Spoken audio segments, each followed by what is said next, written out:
السلام علیکم ورحمۃ اللہ وبرکاتہ۔ یوٹیوب کے چینل مفتی اعتبار قاسمی آفیشیل میں آپ کا خیر مقدم ہے۔ میں ہوں اعتبار احمد ایک شاندار ویڈیو کے ساتھ۔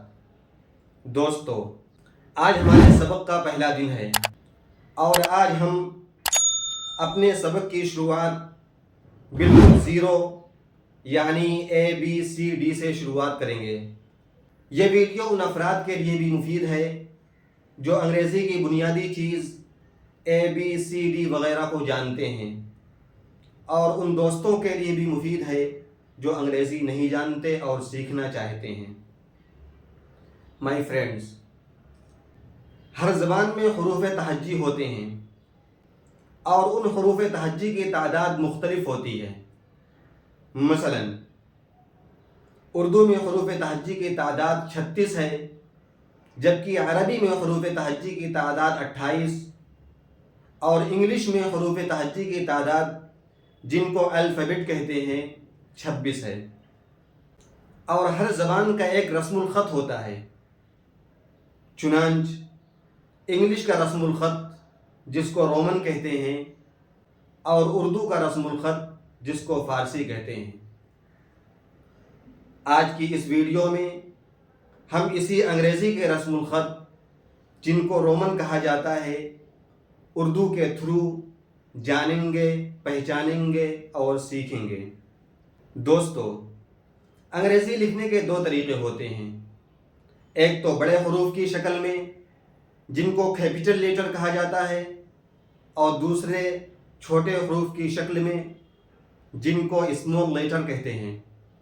آئیے آج کی یہ ویڈیو اردو کے تھرو سمجھتے ہیں اور سیکھتے ہیں۔ A B B C C D D E E F F اس کو اس طرح لکھا گیا ہے، جبکہ ہم اس کو اس طرح بھی لکھ سکتے ہیں، لیکن سمجھنے کے لیے کہ اس کی ادائیگی کیسے ہوگی تو ہم نے اس طرح لکھا F G G H H I I۔ بعض لوگ اس کو بالکل آئی کہتے ہیں، بلکہ صحیح تلفظ آئی ہے۔ جے J K K L L M M N N.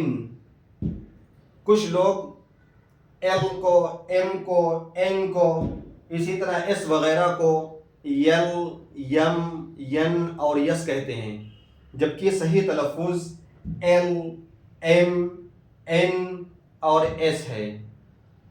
اس کو دھیان میں رکھنا چاہیے۔ او پھی کیو کیو۔ کچھ لوگ اس کو کیو کہتے ہیں، یعنی آواز کو ناک میں لے جاتے ہیں، جبکہ صحیح تلفظ اس کا کھیو ہے۔ R R S S T T U U V V. کچھ لوگ اس کی ادائیگی بجائے وی کے بھی کہتے ہیں، جبکہ صحیح ادائیگی بھی نہیں بلکہ وی ہے۔ W W. کچھ لوگ اس کو ڈبل یو کہتے ہیں، جبکہ صحیح تلفظ ڈبلیو ہے۔ X X Y Y Z Z. یہ اے سے لے کر زیڈ تک کی ادائیگی ہے۔ آئیے اب چلتے ہیں ویڈیو کو اگلے حصے کی طرف۔ ابھی ہم نے جو سیکھا وہ صرف حرف شناسی تھی۔ اب ہم نے الف سے لے کر کے یا تک لکھ دیا ہے۔ اردو تو آپ حضرات اچھی طرح جانتے ہی ہوں گے۔ اردو کے ساتھ اس لیے لکھا گیا ہے تاکہ تلفظ کی ادائیگی میں آسانی ہو۔ انگریزی سیکھنے کے لیے ہمیں اس کے حروف، ان کی آواز یعنی پروننسیشن اور ان کا استعمال سیکھنا ضروری ہے۔ اس ویڈیو میں ہم صرف ان حروف کا تعارف اور تلفظ کی ادائیگی سیکھیں گے۔ آئیے شروع کرتے ہیں۔ الف۔ الف کو جب ہم الفاظ کے ساتھ لکھیں گے تو اس کو الف نہیں کہیں گے بلکہ اس کا تلفظ آ ہوگا، ورنہ اگر الف ہوتا تو اس کو ہم لکھتے ALIF، جبکہ الف کا تلفظ آ ہو رہا ہے۔ با کے لیے بی، پا کے لیے پی، تا کے لیے ٹی۔ اردو کے بہت سے لفظ ایسے ہیں جو انگلش کے ایک ہی لیٹر سے ادا ہوتے ہیں۔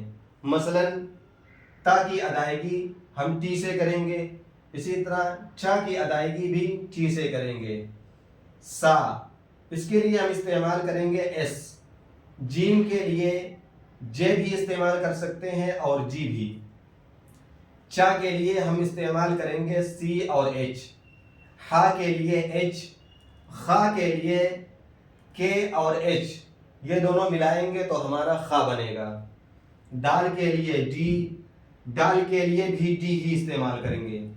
لال کے لیے زیڈ، را کے لیے آر، زا کے لیے بھی زیڈ، سین کے لیے ایس، اور بڑی شین جسے ہم بولتے ہیں شین، اس کے لیے ہم ایس اور ایچ کو ملائیں گے تو شا کی آواز پیدا ہو جائے گی۔ صاد کے لیے ایس۔ ضاد کی ادائیگی ہم دو طریقے سے کر سکتے ہیں، زیڈ سے بھی اور ڈی ایچ ملائیں گے تب بھی ضاد کی ادائیگی ہو جائے گی۔ طا کے لیے ٹی، ظا کے لیے زیڈ، عین کے لیے اے۔ غین کی ادائیگی کے لیے ہم انگلش کے دو لیٹر کو ملائیں گے جی اور ایچ، اس سے غین کی ادائیگی ہوگی۔ فا کے لیے ایف۔ قاف کی ادائیگی کیو سے ہوگی اور کاف کی ادائیگی کے سے بھی ہوگی اور سی سے بھی ہوگی۔ گاف کے لیے جی، لام کے لیے ایل، میم کے لیے ایم، نون کے لیے این۔ واو کی ادائیگی وی سے بھی کر سکتے ہیں اور ڈبلیو سے بھی کر سکتے ہیں۔ ہا کے لیے ایچ اور یا کے لیے وائی۔ ایک لفظ چھوٹ گیا ڑا، ڑا کی ادائیگی ہم آر سے بھی کر سکتے ہیں اور ڈی سے بھی کر سکتے ہیں۔ یہ تھا الف سے لے کر کے یا تک الفاظ کا تلفظ۔ اردو زبان میں زبر زیر پیش کو لکھا نہیں جاتا لیکن حقیقتاً موجود ہوتا ہے۔ مثلا اگر ہمیں لکھنا ہو احمد تو یہاں زبر زیر پیش تو موجود نہیں ہے لیکن حقیقتاً الف پر زبر ہے، ہا ساکین ہے، میم پر زبر ہے اور دال ساکین ہے۔ تو ان زیر زبر اور پیش کے لیے کون سے لیٹر انگلش میں لے کر کے آئیں گے، آئیے دیکھتے ہیں۔ زبر کے لیے ہم استعمال کریں گے آ، اور الف زبر کے لیے بھی آ استعمال کریں گے، اور اگر ہمیں الف مدہ لکھنا ہو تو اس کے لیے ڈبل اے لائیں گے۔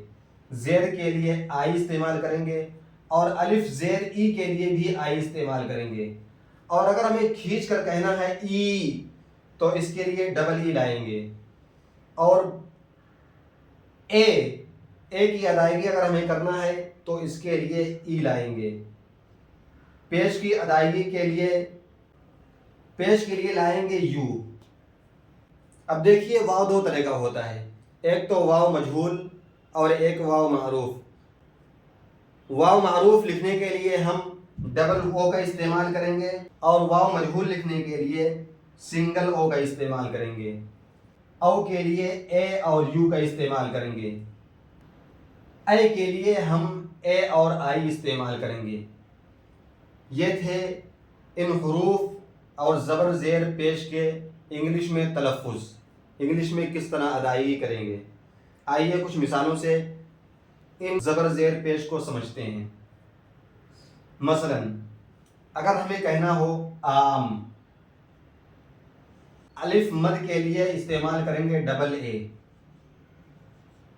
اور میم کے لیے استعمال کریں گے ایم، ہو گیا آم۔ اور اگر ہمیں کہنا ہو زاہد، مثال کے طور پر زاہد. تو دیکھیے زا کے لیے استعمال کریں گے زیڈ، اور چونکہ اس کے بعد الف ہے تو الف کے لیے استعمال کریں گے اے، اور ہا کے لیے استعمال کریں گے ایچ، اور ہا پر چونکہ زیر کی آواز پیدا ہو رہی ہے تو زیر کی آواز کے لیے استعمال کریں گے آئی، اور دال کے لیے ڈی. ایک مثال اور دیکھتے ہیں. ہمیں کہنا ہو عثمان، عثمان، تو دیکھیے پیش کے لیے ہم استعمال کریں گے یو، اور سا کے لیے استعمال کریں گے ایس، کے لیے ایم، اور الف کے لیے اے، نون کے لیے این. آخر میں 2 سوالات دیے جا رہے ہیں. اس ویڈیو کے تھرو ان سوالات کو سمجھیں اور اپنی نوٹ بک پر ان سوالات کو رومن انگلش میں لکھیں. جو سمجھ میں نہ آئے کمنٹ باکس میں سوال کریں، ہم سے پوچھیں، انشاءاللہ رہنمائی کی جائے گی. یہ 2 سوال ہیں. پہلا سوال ہے خالد، ناصر، بھابھی، داماد. اور دوسرا سوال ہے یہ میرا گھر ہے، آپ کون ہیں، وہ آپ کا قلم ہے. ان کو رومن میں لکھ کے لانا ہے، ان کا ٹرانسلیشن نہیں کرنا ہے، بلکہ رومن میں جیسے خالد کو خا کے لیے کے اور ایچ، لام کے لیے ایم، چونکہ لام پر زیر کی آواز آ رہی ہے تو اس کے لیے لکھیں گے آئی، اور دال کے لیے ڈی. اسی طرح ناصر، بھابھی اور داماد کو بھی لکھیے. دوسرا سوال یہ میرا گھر ہے، ان کو بھی ٹرانسلیشن نہیں کرنا ہے، بلکہ رومن میں اسی طرح آپ اس کو بھی لکھیے تاکہ ویڈیو اچھی طرح ذہن نشی ہو جائے، اور اس ویڈیو کے تھرو مختلف الفاظ، ناموں اور جگہوں کو رومن میں لکھ سکیں. والسلام علیکم ورحمۃ اللہ.